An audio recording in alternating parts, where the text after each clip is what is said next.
Welcome to the Jay Kim Show, Hong Kong's first dedicated podcast on investing in Asia. Join us as we survey the land and discover the greatest companies and most profitable investment opportunities in Asia.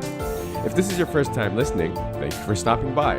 This podcast is produced every week with the goal of providing actionable insights to you, the listener, with every single episode. And now, onto the show.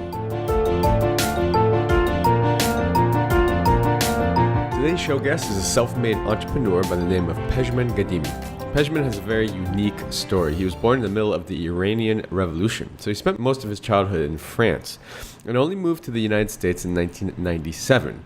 He was raised by a single mother, and due to the limited resources they had as first-generation immigrants into the United States, he started working at a very young age doing telemarketing at the age of 14.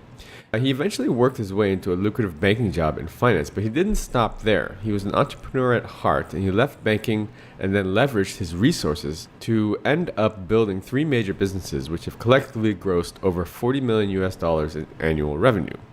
He has a lot of insights and shares with us today his incredible journey and his secrets to success. Let's get on to the show.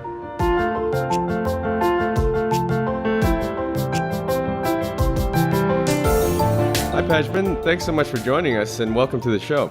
Hey, I appreciate you having me on.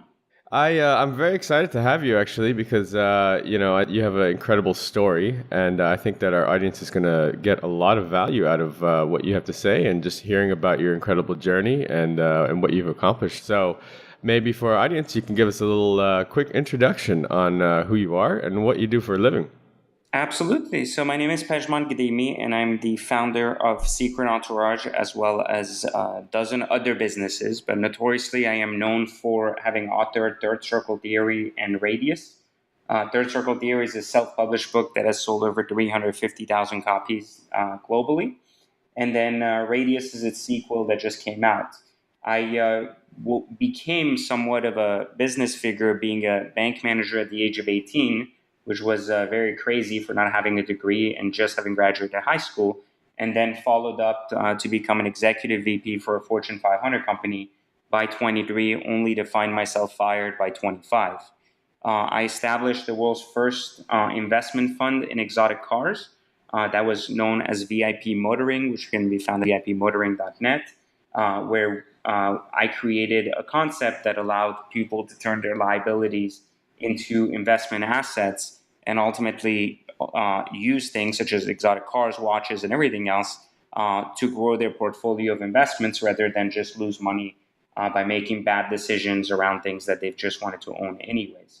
And from there, I made my mark on the online world, having established Secret Entourage, Exotic Car Hacks, and Watch Conspiracy. Again, following through with this path of education and finance and mixing the two, but bringing it all online. Amazing. Hopefully that wasn't too long. Try not to bore you guys. No. Actually, quite the contrary. So we're gonna dive into each one of those parts of your story, but I want to dial it way back and talk a little bit about how you started off. I mean, you said that you started working at a very young age. You basically, as a teenager, you were already managing people. So tell us about that. I mean, you guys, you are a first generation immigrant into the United States, which I have a lot of respect for, because my parents were the same, a little bit before your time, but nonetheless, I respect that a lot, because it's when people come to America with nothing and create the lives of their dreams or what have you with nothing, it's always very impressive. So maybe you can tell us a little bit about that experience. Sure, yeah. I mean, when we first migrated to the U.S., I was a child. I didn't have much of a say in terms of where we were going, what we were going to do. But my mom was a very important person in Iran, working for the government. And the revolution pretty much forced us to become refugees of France because we couldn't come to the U.S. And so we spent about 11 years in France. And on the 12th year, made our way into the U.S. finally on a visa, not even on a green card.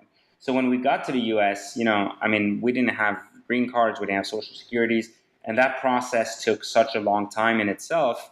And that, I was well past my 14 years of age and still didn't have the ability to work or do anything. And my mom, at that point, had already gone through multiple attempts at making or trying to take and do something in the US to try to make us survive. But unfortunately, time and time again, failure after failure in business, we ended up just functioning. She was a cashier at a restaurant despite having a high ranking title in our country back in the day. And then I was going to Mm. school while we lived in a basement. So Right. it got to a point where I said, hey, enough is enough. I got to help somehow. So I went looking for a job, and unfortunately, without papers, you're very limited on what you can do. I started a very small car wash thing going on in neighborhoods where I offered to wash cars because we were in an area where we didn't have access to things like Uber or transportation, etc. So whatever I could do locally. And then I got very fortunate that I found a way to kind of sneak my way into a company as a telemarketer at the age of 14. And I took that job really Wow. seriously, Jake. Like for me, it was like the only job I could have, and it was paying $12 an hour, which was amazing, plus commissions. Right. And for someone that can't have a job and begged McDonald's for a job to even clean toilets and was declined multiple times, I felt that it was a blessing so big that I had to take it seriously and I had to do well. And that's what I did. I spent 4 years until the age of 18 being a telemarketer and moving up in the same company slowly, but obviously getting my papers by then. And by the time I was 18, I was the director of that very same company and had found not only a lot of success both in sales, management, but also had gained a lot of experience in service and everything that came with managing people. And so, at Mm. 18, I decided to broaden my horizons and try. I didn't know what I wanted to do in life, but I knew for a fact that I didn't want to be poor. And I had gotten a taste of Right. making money. I was making decent money by the age of 18, and I decided that I had to figure out a way to push myself even further. I wasn't entrepreneurial. I wasn't like a business owner. I was just a normal kid that just wanted to make money to help his family. And so I found my way by then with papers to a banking interview, and I figured if you don't understand money, the best thing you can do is be around it long enough till it becomes contagious. So that's why I decided to work in a bank. That's awesome. Yeah, so there's a couple things from that. So first of all, I love that story. So thank you for sharing that. And first generation immigrants that come to this country, sorry, the U.S. I'm based in Hong Kong right now, but I'm American, so I relate to it. My father has a very similar story. He came to the States back in the '70s with nothing. And basically no paperwork, very similar sort of situation. And he was a janitor, but he worked his ass off, and he was grateful, had gratitude for just being able to have an income, $2 an hour or whatever he was earning back then, and eventually worked his way up. And I think that it's funny because I think that this whole thing about entrepreneurship now is quite romanticized by what we see online and social media. But back then, and similar to your experience, entrepreneurship was basically just life. I mean, it was survival, and it wasn't called anything fancy like entrepreneurship. So I love your story there. And so tell us. Well, Yeah. it's funny you said that, though. I want to take a second and say something about that because I spend a lot of time trying to educate students of Secret Entourage as well as readers of some of my books Hmm. that there's a significant difference between entrepreneurship as to what it really is and what it's shown to be Right. today. I think too many people confuse self-employment. They confuse just not having employment and call themselves entrepreneurship just because they feel like they're working on something. Mm. And I think it's so important to understand that there's nothing like beautiful about the beginning of entrepreneurship because it's just incredibly hard. Right. And so I think the earlier people just stop fantasizing about the word or the title, the earlier they're going to get a real taste of what it's really like to be an entrepreneur, and not so much focus on the exciting piece of announcing it to everybody else. Yeah, it's a good point you bring up. It's strange because I've kind of know. I mean, entrepreneurship, the word itself, and the concept and notion of it has been around for years and generations, and it's a huge undertaking.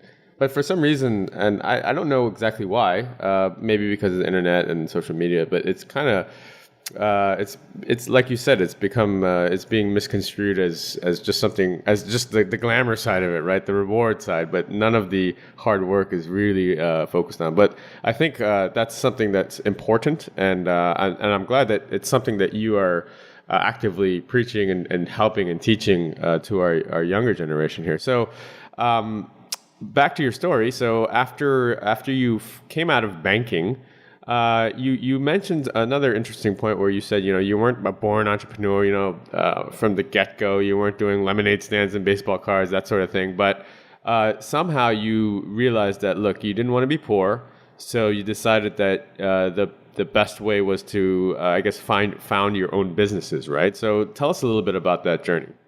Well, no, actually, it's a little bit of the opposite, actually. When I decided I didn't want to be poor, I didn't know what I wanted to do, like I said, and I was already washing cars just to try to make some type of money because I didn't have a green Mhm. card. But, I think that came more with the idea early on that, like you said, I didn't have a lemonade stand. What I had is the understanding that if my time sitting at home was worth $0 an hour, then I was going to spend every hour of my day being worth something, even if it's 10 cents, a dollar, $10, $20. It just didn't matter. So I stopped worrying about trying to make the most amount of money. And I tried very early on to become as efficient as I could, working or putting my time to work as much as I physically or possibly could. So when I got into banking, I took that very seriously. It wasn't really like, oh, well, this is a transition to starting my own business. I Right. found my purpose and my passion in banking, in leadership, in management, in teaching a lot of the training programs in banking. So that was part of why I applied myself a lot and grew very quickly through multiple positions. So by the time I got out of banking, even though it wasn't a favorable ending, I wasn't poor by any means. Like I had graduated banking in essence with a $250,000 salary, over Mm. $1 million in bonus money sitting there. I had plenty of savings, and I was far from poor when I entered the Right. world of business ownership at that point. I Uh, see. the hardest part was actually when I lost kind of my banking job, it was really defining my purpose again because I had spent almost 6 years kind of believing that I would be a banker for life. And all of a sudden, someone had ripped that idea out of my head and had made it in such a way that it was going to be impossible for me to do that again. So it Mm. was more of an identity loss than it was a monetary kind of loss or a decision at that point to make money because I was ultimately considered what you would consider rich by the time I got out of a corporate job, which is very Right. untypical in most stories. Most people find the majority of their business success through entrepreneurship and small business ownership, but I found a significant amount of financial success being employed by a regular employer, like Mhm. most people. This is actually interesting because so a lot of the audience, I guess listening in, are either entrepreneurs or a lot of them are aspiring entrepreneurs. And being based in Hong Kong, there's a huge financial services industry here. So I myself I worked on Wall Street for many, many years. I'm still an investor now, but I'm on the asset management buy side. But there's a lot of people that go into that industry not because they want to be there, but for the money. And so I'm interested to hear, a lot of them are caught up in this so-called rat race, right? Where they're earning a very good paycheck, like, similar to the amount of money that you probably were earning, towards the end of your banking career. But they're stuck because their expenses have gone up and they're living above their means, or they're requiring a very high paycheck to support their salary, the lifestyle that they're used to, and they don't know what to do afterwards. They know they don't want to do banking, but they're stuck because they don't have an outlet. So some people are trying to branch off and do, say, fintech or do something kind of related to finance, but more entrepreneurial. What was how did you come up with, okay, I have a healthy savings. I was making a lot of money.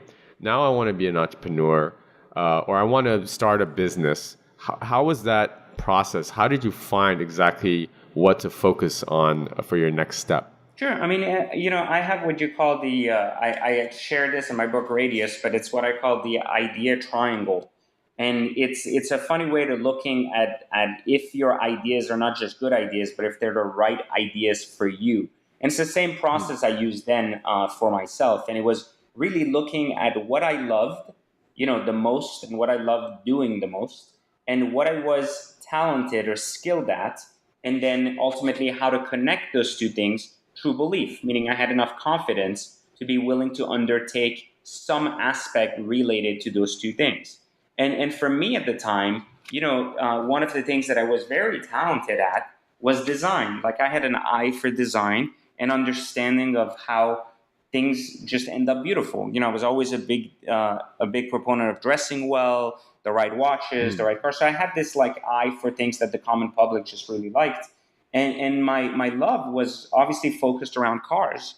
And so since I was a talented banker as well, I figured out how can I connect these three very unique things that most people don't really think of connecting. And so for me it was more Right. about, okay, so let's start a kind of a business that focused on tuning cars, and just kind of providing car brokerage, uh, exotic car tuning, and everything in between that. But also let's get into timepieces and selling other luxury items, only to eventually find myself faced with the US recession that occurred Mm. based on the real estate fallout in '07, and I decided that I had to adapt my business to something new, because obviously people were not going to be purchasing these things for the following 5 years. And so at that Right. point, I figured, what is everybody who has these things going to be thinking of? And the first thing was, well, all of these things are now going to turn into liabilities. So how can we turn them into assets for people, and be at the cornerstone of being ahead of what others are thinking, by providing people that have bought from us before a solution to what to do to undergo through this financial crisis. So again, mixing what I was good at with things that I understood about finance and bringing them to an industry that didn't have any correlation to finance, or so it would seem to the outside world. That's awesome. So I'm intrigued, Pejman. I want to hear about this business that you sort of pivoted to during the financial crisis because I was there during that time. I had a lot of liabilities, watches, and this sort of thing. So I probably could have used your new service there. So tell us about, is that what is now VIP Motoring, or was that before? No, no, no. That's what it evolved to, and since then it's been kind of a sustainable model, and it still offers today. Now that the recession is long gone, we still offer brokerage of exotic cars, allocations of ultra rare hypercars, everything from acquisition of watches, rare pieces, art, and everything in between. But I think that the concept was quite simple, and if you're aware in finance, you obviously understand these things. But there's a depreciation curve and a depreciating kind of schedule to all of these things like cars, watches, and everything else. But luxury assets, meaning like Louis Vuitton purses, or if you look at Ferrari cars, or let's say you look at, I'm using very basic terms that people on this show would understand, instead of boutique terms, but Rolex watches, etc., all have what you call a bottom cash value, versus Right. other items, or should I say liabilities, such as normal watches you buy in department stores, really don't. What that means is that at any given point, there's a bottom value that no matter what economic climate you're in, the item is going to preserve as a basis for demand from other people. So, in other words, there's always a buyer out there buying things at the right price, not just always buying them high. So, Right. what ends up happening is once you understand these depreciation schedules and you understand how and what matters when it comes to different brands and different manufacturers, etc., you can actually understand when you are buying items that no longer are going to suffer from any level of depreciation. And so as a result of it, you can literally wear them and in many cases actually get ahead of an appreciation curve based on the lower supply in the upcoming years and the higher demand for specific niches or specific products. So let me give you two very simple examples. One which we Right. specialize in, which is what you call hypercar allocations. So we purchase, for example, let's say a LaFerrari car for somewhere around 1.4 million due to our unique connections in the business, and that enables us to get one of these cars very early on when they're first released, without a wait list or anything else. Once we take that car, Mm. we offer that car as an investment opportunity to our customer base. So what we say is, okay, we have a car for $1.4 million. We'll get three investors at $500,000 each to come in on this car with a guaranteed return of 200K in a year. And what happens is we forecast that the 1.4 will turn into 2.5 due to the low supply of the car and the high demand by collectors.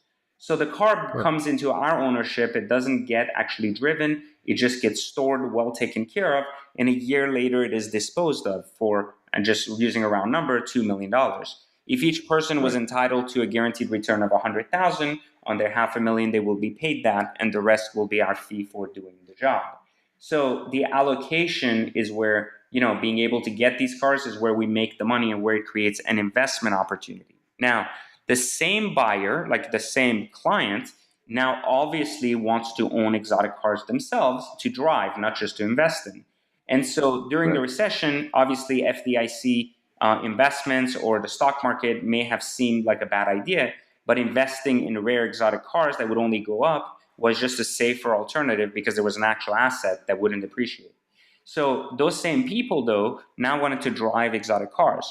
If you're able to buy, for example, a Ferrari 458 that brand new was $280,000, if you're able to buy it with Right. 1,000 miles and knowing that it'll never depreciate below $140,000, if you're able to buy that car at $140,000 with mileage that is significantly lower than what it should have for its age, then you can ultimately drive it back to this higher mileage and dispose of it for exactly the same price.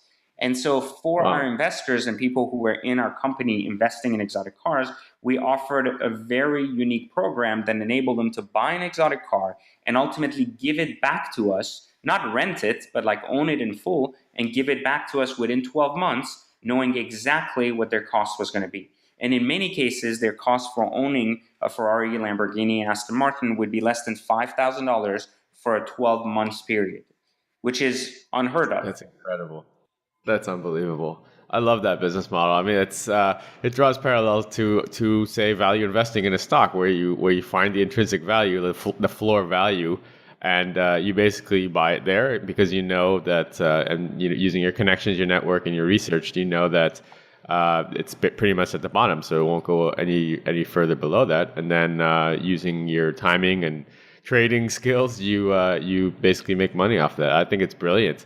That's So, exactly so that's exactly the same thing, except we switch all the stocks with watches, cars, and then offer right. accounting services to help them navigate the tax loopholes around such ownership. That's so smart. So that's awesome. So let's talk about your other two businesses now that are out there. So there's one called Secret Consulting, I know, and then of course Secret Entourage, which is your, I guess, your most recent one. So can you tell us a little bit about those two? Yeah, so Secret Consulting was actually a failed business, like a tremendous failed opportunity when I first got out of banking, even before VIP motoring. I decided that I would train bankers. I was talented in training. I believed I should have been a banker forever, like I said earlier. And when I got a chance to get out of banking, I was so excited to just start my own company, just teaching other bankers to do what I had done, which to a lot of people seemed to be impossible. What was really funny, though, is I quickly learned how incredibly hard it was to start a business in something that you really didn't understand that well outside of the four walls of a major brand. I was part of a bigger bank. It had some kind of momentum and value just to have the name behind me. And when I walked out to kind of be on my own, I figured really quickly, like, no one's willing to give me any money for this. And Right. so, the reality of business kicked in. A year went by of failure, and then the launch of VIP came. But I kind of went back, and after VIP found massive success monetarily and gave me some peace of mind that I kind of had found a new direction in my life, I decided to go back because I still believed in the art of teaching and helping younger individuals kind of take better shape. And so Secret Consulting evolved to be a little bit of a different concept than what it was originally intended to. And it became originally when it started, it became a very good training program on leadership, customer service, and sales. And Hmm. so I started trying to get major banks to buy training for their employees. And again, I got some success, but nothing that was scalable. I adapted that business to become more IT focused and become the marketing IT arm of some of these lifestyle businesses I was dealing with at VIP Motoring. And I adapted kind of a new business model to, again, help me not only survive as a business because I still believed in it, but also kind of try to find what that business was really going to be good at. And, that worked, but it didn't work long enough. But what it did is it gave birth to this idea that I now had a full technology team And I also had a very in-depth understanding of online marketing, even though this wasn't something that I was doing for myself. And so, Right. instead of sitting there and saying, well, I'm going to help other companies build their online marketing, I said, why don't I establish an entire kind of infrastructure of a company that allows me to do what I wanted to do with banking, but more so hits more people and helps more people learn when it comes to business, entrepreneurship, and everything in between, things that were very important to the success of VIP motoring, and also had been some of the core competencies that allowed me to move so fast in the leadership space back in my banking days. So I created or started a blog called Secret Entourage as a result of that, and Secret Consulting became the IT company that not only managed other people's companies, but also ended up becoming the management company behind Secret Entourage, which started as a blog just to share the success stories of people who had exotic cars and were self-made. And I felt there was a huge uh, demand for this. A lot of kids kept coming up to me in my Lamborghini saying, what do you do for a living? How do you drive this so young? Even in my banking days, I lived in Northern Virginia. And in Virginia, we didn't have that many exotics driving around at the time. So it was a pretty Right. big thing that when I would go to the mall, everybody would be like, oh my God, there's this kid, he's driving a Lamborghini. What do you do? And so I felt like there was a need to explain that. So I created a free blog called, Secret Entourage, which stood for the secret to success. Entourage stood for enter our age. And it was really meant to help. It really, really meant to help young people understand what the possibilities of life were if you apply yourself. And I wanted them to see through the lens of all of these people who they always wonder, what do they do? How come they have these cars? And I decided to do stories on these people and illustrate it through beautiful imagery that would appeal to younger people. It was a free site, and I kind of did it as a hobby. Continued to grow it just because I thought it was important, and I love teaching. And as a result of it, it just kind of grew and grew and grew. And I kind of let it kind of ride on its own. Didn't really think much of it until one day I realized that, wow, like there's a lot of people on this site. There's a lot of people reading the stories. We're getting a lot of positive feedback, and maybe it's time for this to become a self-sustaining philanthropic type business instead of being one where it requires me to invest all this money and keep this team on board to just bring this website to life. I said, why don't I come up with how can this website turn into a real big business that is going to be good for change, and change across the Right. board everywhere in the United States. And so, the birth of Secret Entourage came where I created a network of 300 plus of some of the most incredible exotic car owners, millionaires, billionaires from across the country, and asked them all to pitch in, not with money, but rather their time at teaching. My goal was that if they spend 1 hour teaching something to someone that they've never met through video, that person would be like having a mentor of such sort, even though you would have no access to it in some parts of the United States.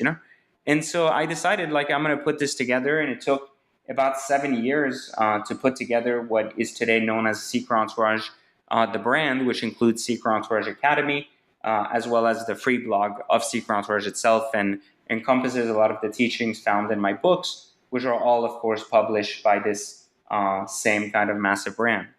Wow, that's incredible. I mean, I was looking at your site earlier, and it's just very aesthetically pleasing. I mean, it's just put together so nicely. And I know that you have a lot of different verticals when it comes to the education side. Everything from, say, even finance to fitness to entrepreneurship, right? So how are you able to curate such high level sort of speakers and instructors for this? So my whole thing was that, one of the angles that a lot of people love and some people hate is that, like you said, it's very aesthetically pleasing, right? And in some cases it's misunderstood because the photography involves exotic cars and involves beautiful, beautiful imagery of homes, exotic cars, and everything in between, right? So it's very important.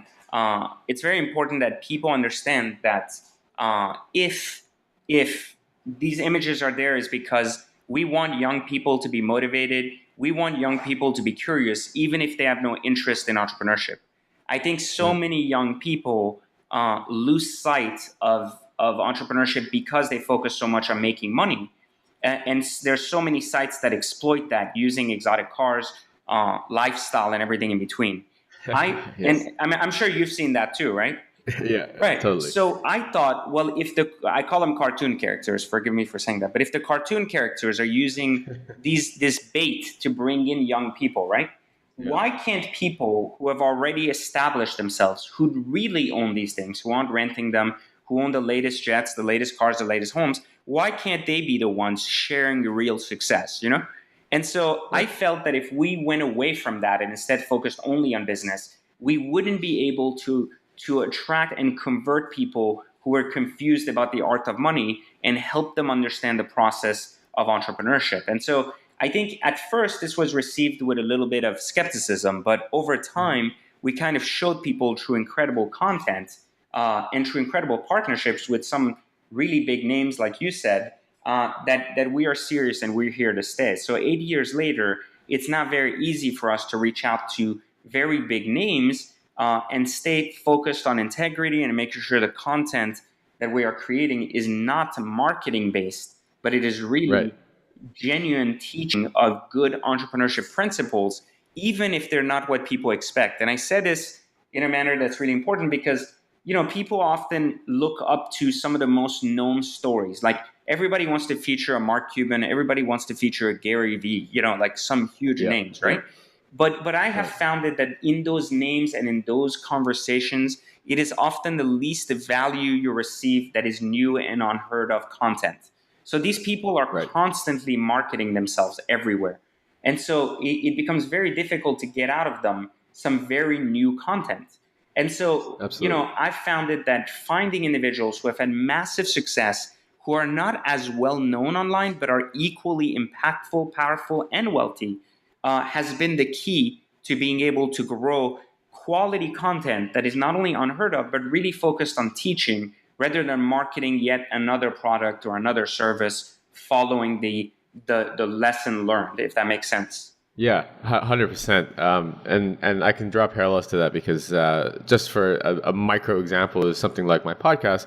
When I have a bigger name star on it, like a Gary Vee or someone like that, I mean, that's great, and I get starstruck and I enjoy having a conversation with him. But honestly, like he's out there so much that nothing that we have in our conversation is really going to add value to any one of my listeners, right? The episodes that I get the best feedback from is exactly like you said, Pejman, is basically the ones where they get insights that are unseen before, so things that are very specific to Asia, guests that they've never heard of under the radar but are extremely successful. Those are the ones that actually get the highest ranking and the best feedback. So I 100% know what you're talking about. Your site is impressive. What sort of offerings, as in, if I'm a consumer and I come upon your site and I want to enroll, so to speak, what's sort of the pricing model there? And I know you have some free stuff that you offer as well. Oh, we offer a ton of free stuff. I mean, our entire infrastructure is built off of immense amount of free value. I mean, our original goal when we founded Secret Entourage was really to focus so much on allowing people to get exposed to entrepreneurship. I'm a big believer that entrepreneurship does not have to mean small business ownership. It does not have to be a segment in everybody's life, and it isn't for everybody. What I am a big believer on is that everybody should be entrepreneurial in their thinking and in their ability to be self-sustaining as human beings. And so if that involves business, great. If it doesn't, then it also comes as part of a mindset and a way of thinking, like a perspective on life. And so, we focused all of our content, I mean, thousands of articles, incredible stories, all of that focused on some of the most incredible minds in the world, presented in a beautiful manner, completely free. Nothing to buy to digest this content for people who want to be more guided in their approach and have access to real video courses and lessons. We've put together an academy that has made entrepreneurship extremely affordable, starting with rates as low as $99 for lifetime memberships, meaning no monthly fees, or having affordable monthly payment plans like $27 a month, giving people access not only to tons of great courses and information covering over 200 industries by 300 plus incredible minds, but also giving them the opportunity to network in our very unique community of 30,000 plus entrepreneurs who have all taken this pledge of joining the Secret Entourage program and helping educate one another as much as educating themselves. And I think that's really important because the culture we have grown in our movement is so much more than just a student-teacher relationship, but also is the ability to understand that every student has a responsibility to help other students. And teachers are not to be looked at on a pedestal as individuals who are of higher value, but rather come to offline meetings we have for students and together have a beer, hang out, have a glass of wine, and are able to have down-to-earth conversation instead of speeches on a stage where it separates them from the student themselves. So the key was to bring, a billionaire in a room full of aspiring entrepreneurs and say, hey, if this was your best friend, what would you be talking to him about? And getting them to really, be inspired, but also understand that there's a huge opportunity for them to network, even with people that they thought previously impossible to network with. I love how you've legitimized the private jets and the the Ferrari marketing, and now it's like it's like it's gone full circle. But I love the fact that you're like no, this is real. These people actually do drive these because of their success. So I love that. Well, you know what? A simple line comes to mind. I'm sure you've heard this being in finance, and it's like money talks, but wealth whispers. Right. And I thought for the longest time, I said, why does wealth have to whisper? Mm-hmm. Why does money have to talk, but wealth whisper? Why can't wealth just come out and tell anybody with money to just shut up, Right. And so we came up with this concept that it was like, well, if the rich guys are talking about it, then the wealthy guys need to be teaching it. And so, we've done, I think, a good job at connecting the two. Awesome. You've written a whopping 10 books to date. Your most recent is called Third Circle Theory. Can you tell us a little bit about that book? So actually, my most recent is Radius. Oh, sorry, Radius. Which is the sequel to Third Circle Theory. And Third Circle Theory in itself is my best-selling book. Third Circle Theory was a very unique approach to entrepreneurship when it comes to perspective instead of mindset. Many people believe that mindset is the core reason why people succeed in business or in entrepreneurship. My theory is that perspective holds a lot more weight than mindset. And so I've broken down into a book just every single human being falls into three circles, which is ultimately the mastery of circumstance, the mastery of society, and the mastery of life. And so if we're able to categorize each circle through different things such as habits, money, perception, lifestyle, and everything in between found in these three circles, we're able to identify where we find fault in ourselves and where we feel stuck and why. And so using nothing more than your two eyes, I teach people using that book how to progress through life and put themselves in a position for victory, which is much more important than doing the work to get to the victory. Because I feel that too many books today are talking about the 0 to 100 starting line. Like you get to 0 and here's what you do to get to 100. Right. But so few books are focused on talking about the negative 100 to 0, which is what Third Circle Theory does. It's the prequel to entrepreneurship. I mean, I think you can talk to every single famous entrepreneur on the planet, and they'll tell you that they didn't find their success by deciding to start a business and then they were at 100 within 10 years. Right. They had to get to a point where they were in the capacity to even get started. They had to acquire skills, habits, and everything before even getting to the starting line. Right. And I think so many young people fail in entrepreneurship because they just think that getting to the starting line, like being at the starting line, they just need to get started. So many podcasts, so many shows talk about, oh, you can't stand still, just do something, take action. But so few are talking about what are the actions that you should be taking prior to starting, not starting on a business that you have no idea how to connect the dots on, that you don't understand. And I use a good analogy for this.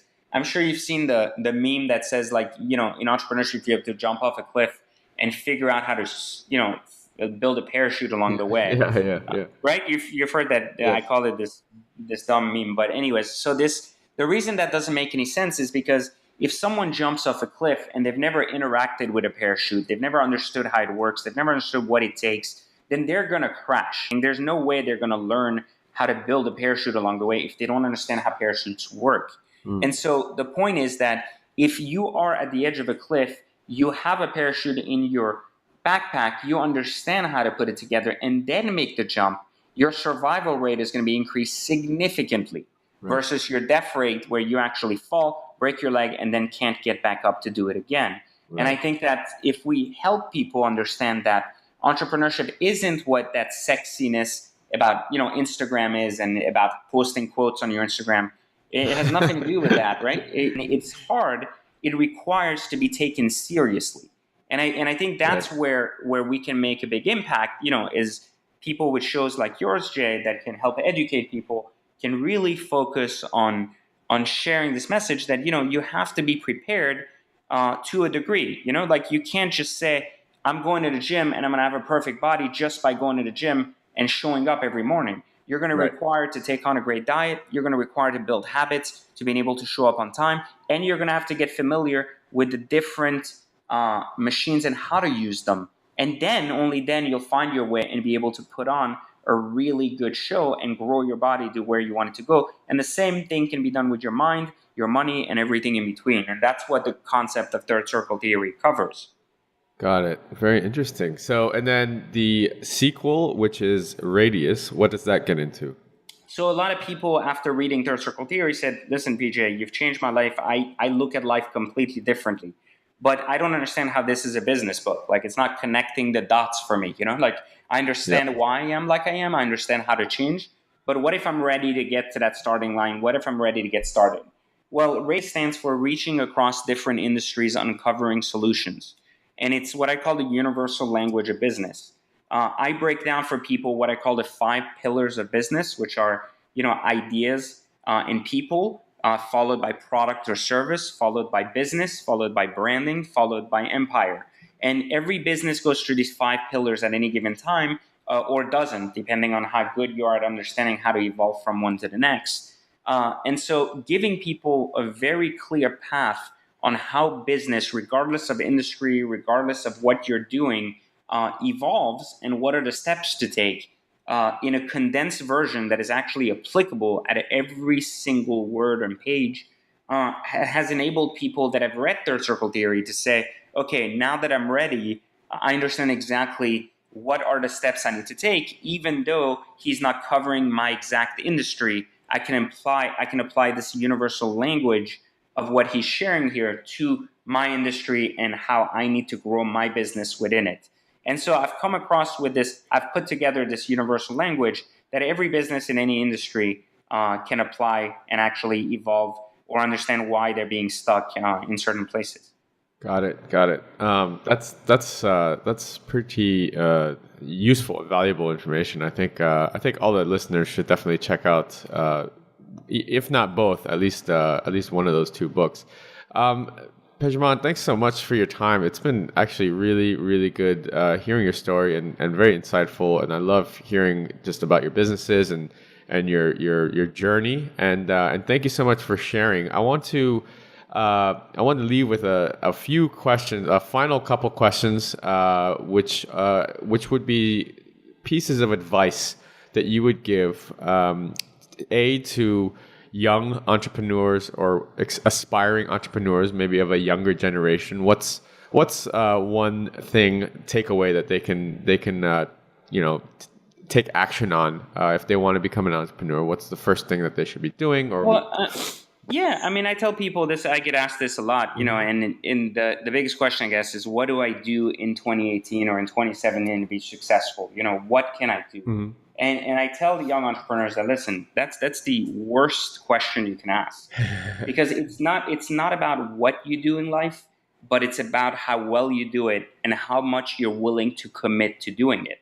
Yeah, often people are like, am I in the right business? Am I doing the right thing in business? And I tell them, like, do you want to be in this business in 10 years? And often the answer is no. Then I'm like, why are you in it today if you're Right. not committing to getting really good at it, Yes. And usually it's like, well, there's a lot of money in it. Well, but you're not going to get to it if you're not really good at it. Right. So what's the point of being in business if you're not willing to commit to the art of business in itself, for whatever industry you choose? So I guess my first piece of advice would be, don't focus or don't worry so much about what to do to be successful. Be worried about how much commitment and how well you're willing to do it, And if that still aligns, if you're willing to commit the next 10 years to it, if you're willing to become the best at it, then I think that is going to be really the reason you do become that and end up becoming super successful. Right. Yeah. I mean, it makes a lot of sense.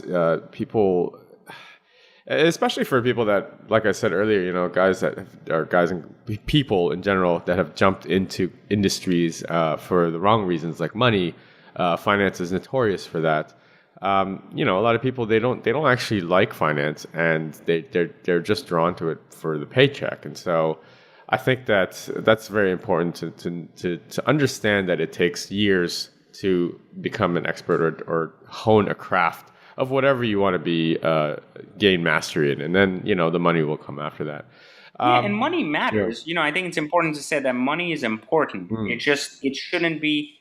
You can't focus on making money. You have to focus on becoming so good at something that money follows you. So I think that's the differentiation. In both cases, we're not saying money is not important. We're just saying that talent trumps money in terms of getting it, and you're going to get more of it in the long term by finding your talent rather than focusing so much on making money. That's right.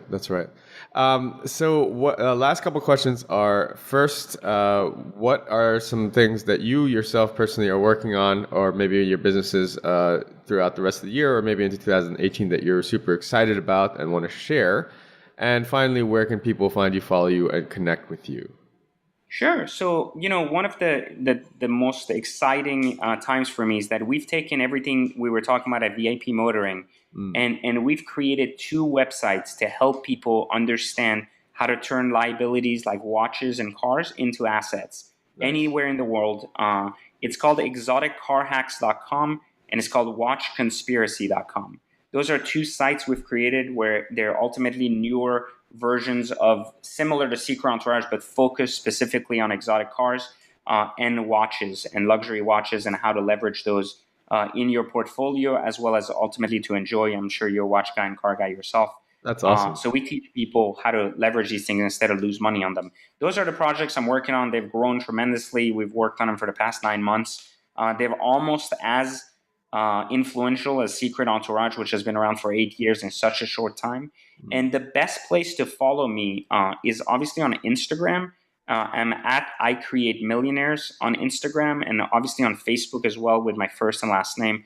People can search me. I'm very reachable. So feel free to follow at Secret Entourage or at I Create Millionaires. And if you have a question, if you're listening to this and are excited about getting into entrepreneurship but are still finding yourself puzzled or confused, reach out to me anytime. I'm happy to take a moment and walk you through what you can do to find more success in life. That's awesome. Thank you so much. As soon as we get off, I'm going over the watch conspiracy because I'm dying to learn more about that. Thanks so much for your time, Pejman. It's been awesome catching up and hearing your insights. We really appreciate it. Hey, thank you again for having me on the show. All right, take care. We'll talk soon. I hope you enjoyed today's episode. All the show notes and links can be found over at jkimshow.com. Come back often and make sure you subscribe, rate, and review. Don't forget to join us next week for another exciting episode of The J. Kim Show. I'd love to hear your comments. You can find me on Twitter at JKimmer, JayKimmer. See you guys next week.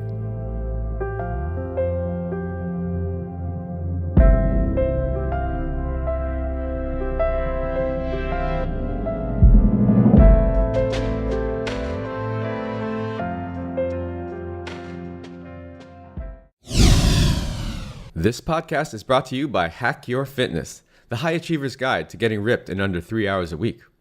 If you're anything like me, you're probably working a full-time job or jobs and trying to find time to balance family life, social life, and last but not least, fitness. Look, I get it. I'm a full-time investor and entrepreneur myself, and father of 2. So how am I able to stay fit year-round without spending hours and hours in the gym killing myself on the cardio machine? After struggling for the last 15 years trying every workout and diet under the sun, I finally designed a system that allows me to achieve and maintain single-digit body fat for life in under 3 hours a week. Cardio not required. Head on over to hackyour.fitness and download my free 13-page guide that teaches you the simple science behind efficient fitness and smart nutrition and gives you everything you need to know to finally take control of your life. That's hackyour.fitness.